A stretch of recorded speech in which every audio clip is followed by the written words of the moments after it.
All right, Mike Dussault, Evan Lazar, we're here from the Combine. Excited to be joined by Eliot Wolf here. Eliot, thanks for sitting down with us here today. Thanks for taking the time. The Combine, what's it like to be here in Indy? I'm sure you've been coming here for many, many years. It's just a convention. All the teams are here. It's where a lot of work gets done. What's your experience been like in the past year at the Combine? Yeah, so this is actually my 30th Combine. I started coming here in 1993 when I was 10 years old with my dad. Obviously, fortunate enough to have the opportunity to do that at a young age. The Combine is an unbelievable source of information for us. Not only the timing and testing, but the medicals, the interviews, the interactions with people from other teams and agents and things like that. It continues to just be a force of information for us as we move forward into our strategic portion of the spring. Yeah.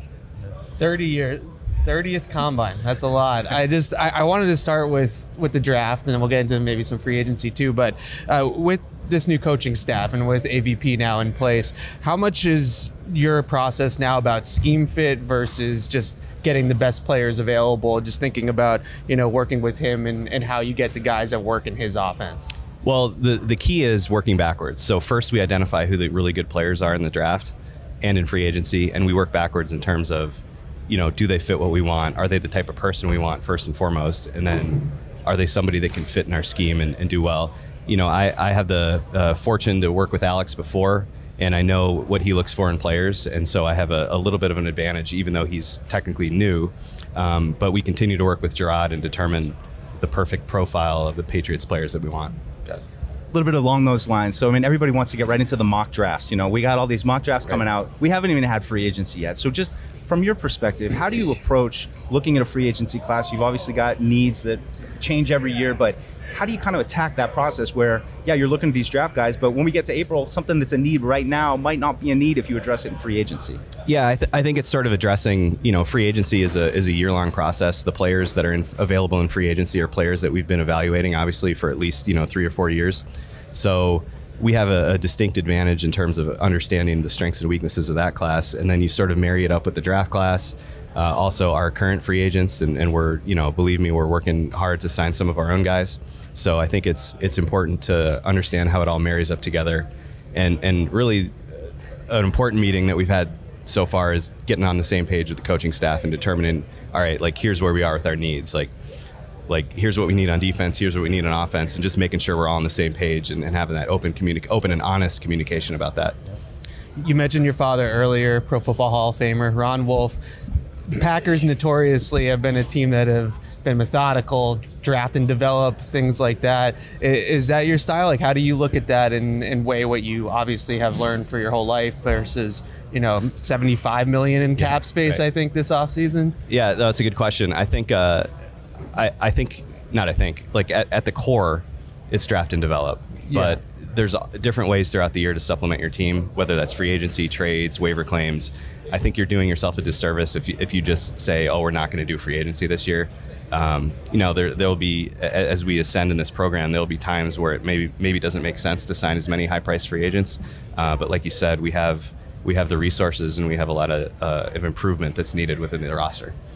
Just along the draft board, every year there's a certain position group that might have a ton of guys. Maybe tackle this year, there's a lot of tackles that seem to fit the bill a variety of different ways. How do you approach that when you have a position group that's maybe really got a lot of talent versus, all right, there might be only another group that doesn't have quite as many? How do you kind of manage that? Are you talking free agency or draft? Draft, in the draft. Specifically here today, we're going to see the tackles on Saturday. I know that just one group to throw out there. It's obviously a need. But I think that sort of branches off your previous question about marrying it all up. Who do we feel confident in? Who solves the problem, or who's just kind of a name that we're hoping can solve a problem, because hope's not really a strategy. So we can try to marry it up together and determine what's best for the team. I got to ask you about quarterbacks, obviously, and my takeaway from watching these quarterbacks is that they all have their own unique style. Everybody plays a little bit differently. How do you view this class in general, and just how do you go about, okay, this guy's a runner, that guy's more of that pocket passer, and where you guys want to take this offense? Yeah, I think it's a good year for quarterbacks. I also think you have to do the same each year. Your approach and process is the same. Every player has strengths and weaknesses, and we have to determine, what we can live with and what we can't. One trait that I'm really excited about all these quarterbacks have, at least at the top of the draft, is they're all really tough guys. So, that's a great place to start at any position, but particularly quarterback, as the defensive linemen get faster and stronger, and these guys get hit more often, and you know, durability is really important. So yeah. Guy like Jaden Daniels, though, maybe a little bit too Wile E. Coyote sometimes. I'm just saying that. You don't have to say that. We'll just let that one hang. Just regards to the process here, where we're going to get to hear from the guys at the podium. You guys will get to talk to them behind the scenes. We'll see plenty of testing numbers. Somebody will probably run a 4.2 something, and everyone will be talking about them.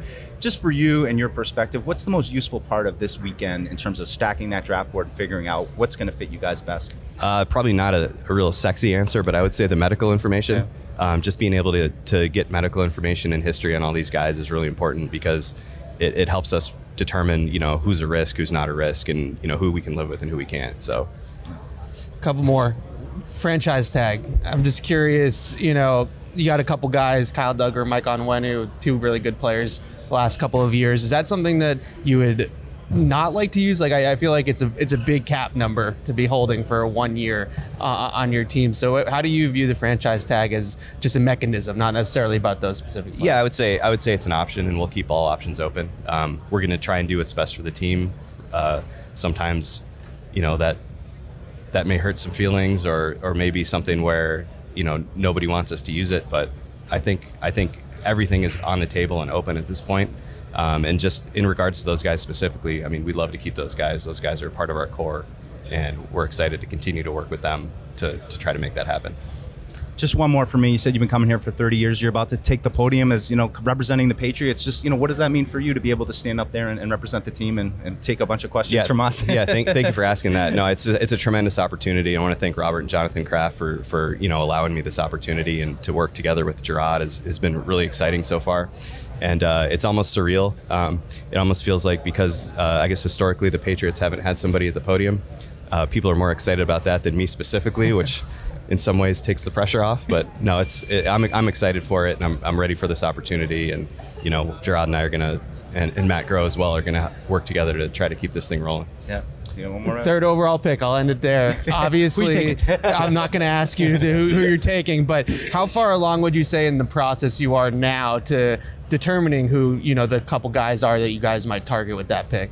Yeah, I mean, obviously the game film is an important piece of that, but we haven't even met, or I personally haven't met any of these guys yet. So neither has Gerard. So we'll continue to work through the process, and I would say we're on the fringes of being able to determine that, and the answer is the best available player.